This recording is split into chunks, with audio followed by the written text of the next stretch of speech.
As previously stated, our negotiations with the Public Investment Fund, PIF, have accelerated in recent months. Representatives from the PGA Tour Enterprises Transaction Committee and PIF have been meeting multiple times weekly to work through potential deal terms and come to a shared vision on the future of professional golf.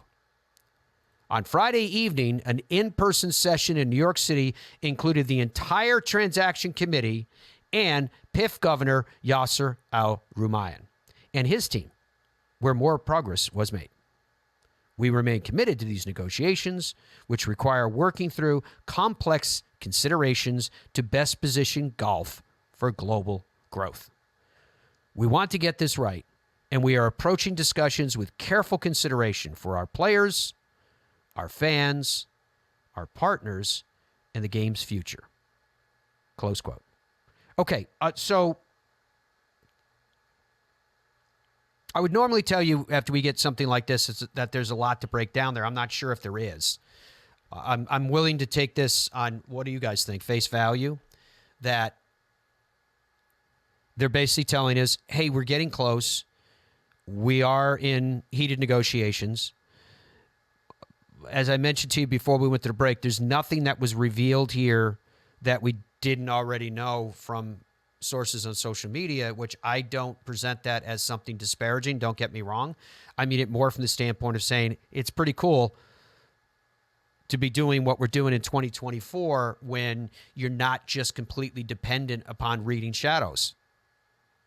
Let me put it this way. Would this statement have come out if all the news hadn't been independently released? Right? Let me put it that way. No judgment. I'm just saying that's the way the world is now. Great. There are a couple things here that I thought were interesting. And I'm mentioning this because I had a sponsor of a PGA Tour event lament to me about, everything about the PGA Tour used to be about charity. What we're doing for charity, the mark we're leaving in our local communities. And the significance of that continues to be profound. Don't get me wrong. Next week when we're at the Travelers, I love talking to, Andy Bissett or Nathan Grube from Travelers and the tournament director, respectively, about the impact that they make from a charitable standpoint. And a hole-in-the-wall game camp for kids who are seriously, seriously ill, to be able to, as founder Paul Newman put it, raise a little hell, is a place that it will bring tears to your eyes when you're down there to see what happens and see what's going on. But this last sentence of the statement I just read said, we want to get this right. And we're approaching discussions with careful considerations for our players, our fans, our partners, and the game's future. Players, I get. Our fans, I mean, you have to say that, don't you? Or, you run the risk of fans storming the glass offices with flames in one hand and 5 irons in the other. It says our partners, which I take that to believe the people who sponsor events, right? The people who pour money into the tour. Am I wrong on that? And then the game's future. So the only thing, the first thing to the point I was making about the charity side, isn't it, if you're gonna say our players, our fans, our partners in the game's future, couldn't you put in there the charities? I mean, I'm just saying, is this an indication of a mindset shift where, because you're competing with a competitor that's paying extremely well, that resources have to be moved in that direction versus perhaps where they used to be? Is that what's happening? I'm not defining it. I'm asking the question. I could tell you that the sponsor that spoke to me about it was bothered by what I'm describing. And that's what prompted the question. But in fairness to the tour, could it be that our partners is a broader interpretation than the narrow one that I just gave it? And that does include those that benefit from the tour events as they go into the different states, the different cities, and accordingly benefit those from the charitable side. I don't know. What do you guys think about that? And then the last thing, and they say the game's future. So again, reading the whole sentence again says, we want to get this right, and we're approaching discussions with careful considerations for our players, our fans, our partners, and the game's future. And it's that last part, the game's future. I was okay above when it said where the sentence, and you can see it on the board that Andrew has up there if you're with us on the TV side, where they go on to say they've been meeting multiple times weekly to work through, quoting now, work through potential deal terms and to come to a shared vision on the future of professional golf. Okay, I get that. You're working on the future of professional golf. But then the last sentence goes down to the more grandiose broad brush and the game's future. The one thing that I think professional golf has to be careful of with all of this, and maybe there was a time when they could do this, and maybe there was a time even when it was true. Again, I leave that to your interpretation. I'm more curious about what you guys think than me. But do you believe at this point that the negotiations between LIV and the PGA Tour will define the game's future? See, to me, because this always comes back to the same thing, that the soapbox that I have a tendency to climb on. The game's future belongs to you guys. I don't believe that it belongs to professional golf. Their future belongs to them, where they talk about the future of professional golf. That's theirs. I get it. And we're here to enjoy it. It's entertainment, right? But I don't believe that whatever the PGA Tour or LIV Golf ultimately do will define the game's future. Do you guys individually or collectively decide if you're going to tee it up this weekend based upon whether the PGA Tour or LIV Golf seem to be making progress with their discussions? You understand what I'm saying? The game of golf is booming at a level right now that it never has before. Yes, post-pandemic, but whatever it was that caused people to pay attention to what's happening in the game of golf, it's working. It has worked. It's booming. People like this sport. Is great.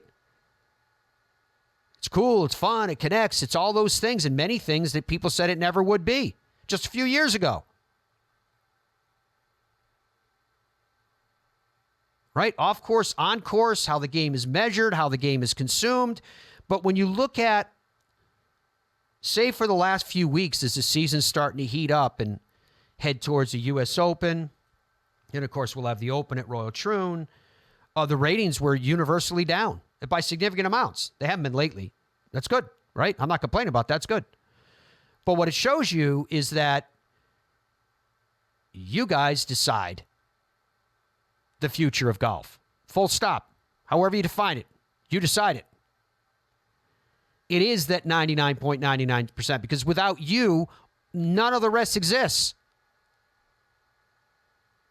I have a feeling if you go behind, back rooms, people aren't too happy about that reality. They like to call the shots themselves, and you come along for the ride whether you like it or not. But that's not what it is. And when those ratings dipped for multiple events over the course of weeks, I guarantee you there was a lot of people watching very closely, taking stock of that. And I guarantee you that has been in many ways the fuel that has kept these discussions going, instead of just building up walls and fences and restrictions from one side to the other and lobbing insults back and forth. They kind of went, no, we need to do something here. The world wants to find a way that they see the best players play together and against each other more often. Go back to the comment I just made. This is about entertainment. So I'm just raising one thing. I don't mean to make it too heavy or too deep. I suppose I've already crossed that line. I'm just saying that to me, to use the terminology that what's happening is for the game's future, I really think we're getting past that point where that terminology should be used.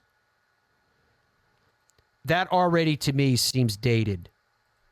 If not from months ago, then starting to approach years ago, where we started to realize that those that thought they were the gatekeepers of the game are merely a stop along the road. It's a great stop, and it's an enjoyable stop. It's entertainment. It does, in essence, belong to all of us, which is great. But I think that at every step, and the fans are mentioned. It goes players first and fans second. So don't get me wrong here. Don't take it with too much weight, as I mentioned. But I just think whatever anything is discussed, whether we're talking about rules modifications, whether we're talking about the structure of professional golf, I think everybody should start with, how does this impact the most important people in the game? And that's all you guys. First and foremost.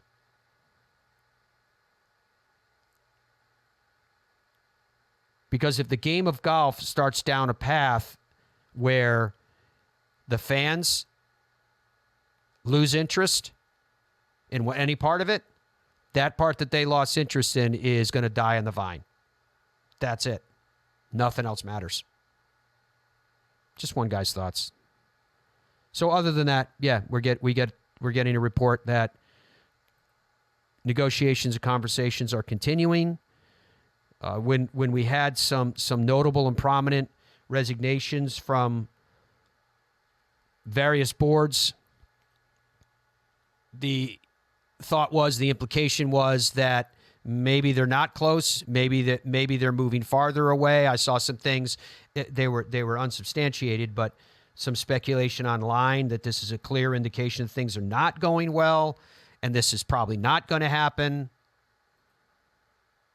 It makes you wonder if the resignations were simply because, my voice isn't being heard. Why should I hang around here if you don't need me? Maybe it wasn't, as ominous a signal as we were being led to believe. But ultimately, as I mentioned, I think the real message to all of this is when the fans started to send a message of, we're starting to lose interest. Everybody started to go, we got a real problem here. We need to figure this out as quick as we possibly can.